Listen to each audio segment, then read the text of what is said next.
then obviously that would have been very different. The point was that we'd already spent a week or two chasing down every lead, every possibility, and come up completely blank. So he had a point. I think his phrase, "time now to let this drop," might actually be translated more legitimately as to, well, what else can you do?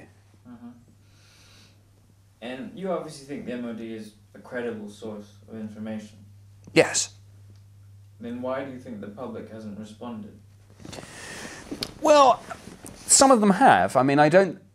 It's interesting. You say the public haven't responded. The average Joe. Well, but who's the average Joe? The people whose voices we hear saying there's a cover-up, there's a conspiracy, the ministry...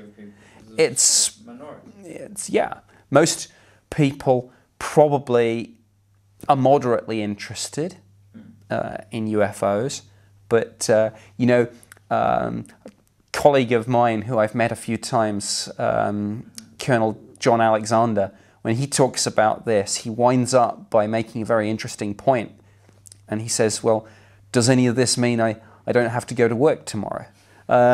So, you know, I think the average Joe is probably less interested in UFOs, more interested in keeping their job, keeping their house, you know, feeding the family, ensuring that their children are properly educated, those sorts of issues. Now, in relation to UFOs, to get back to your question, yes, there is huge interest in that. That's Do you foresee this phenomenon affecting the average Joe's ability to pay his bills?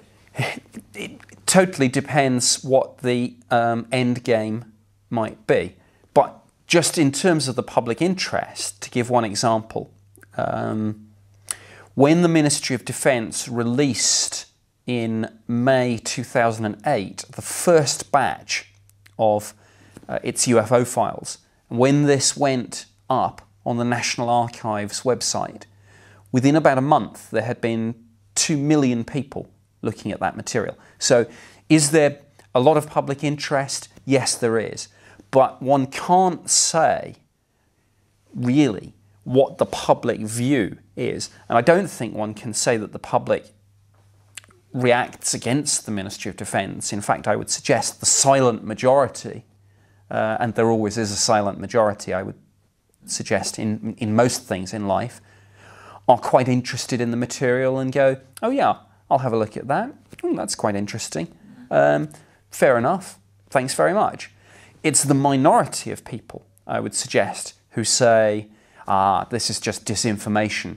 This is a smokescreen. All the real stuff is being kept back. So I don't think one can say that the public have reacted against this, because I don't think we really can gauge what the public view is. There probably is no single public view.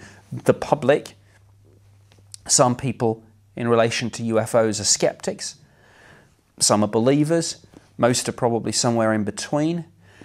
In relation to the MOD, some members of the public probably think the MOD is being entirely truthful about all of this. Some people think they're not.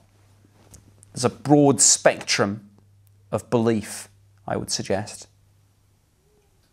Do you want to take a break? Yeah, let's...